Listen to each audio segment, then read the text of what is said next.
জুলাই আন্দোলনে যে সমস্ত তরুণ শহীদ পরিবারদেরকে রক্তের এবং গুলির মুখে দাঁড়াতে হয়েছে, তাদের কথা অবশ্যই বাজেটে সম্পৃক্ত করে তাদেরকে অগ্রাধিকার ভিত্তিতে রাখতে হবে।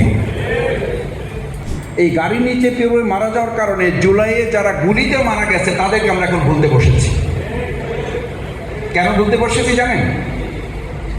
আমি একটু প্রবন্ধকারকে সমালোচনাও করি, এই অর্থে করি যে এখন যেখানে দাঁড়িয়ে আপনারা কথা বলছি, মাথায় রাখা উচিত আমাদের বলছি না, আমাদের যে এই বহু মানুষেরাই আমাদের এখানে থাকার কথা না, যেখানে থাকার কথা, যাদের জন্য আজকে এই আলোচনা করার সুযোগ পাচ্ছি, এই বাজেট নিয়ে কথা বলতে পারছি, সংসদে যেতে পারছি, তাদের নিয়ে কিন্তু এখানে তরুণরাই তো জীবন দিয়েছে।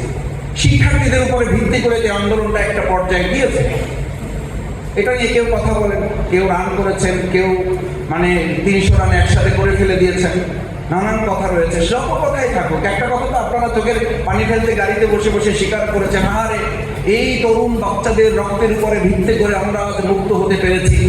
তো মুক্ত হতে পেরেছে তাদের কথা কোথায়?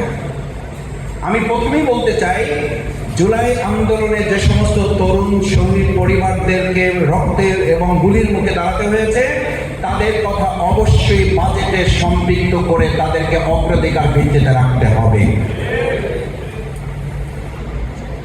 আপনি কোথায় আলোচনা করছেন?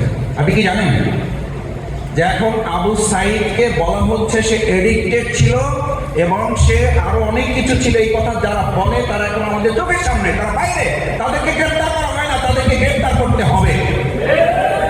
না হলে আপনি নিশ্চিত থাকেন আপনাকেও কাউকে গ্রেফতারের জন্য, আপনি জুলাই যোদ্ধা পরিচয় দিবেন, জুলাই কার্ড দেখাবেন, আপনাকে গ্রেফতারের জন্য ব্যবস্থা করা হবে।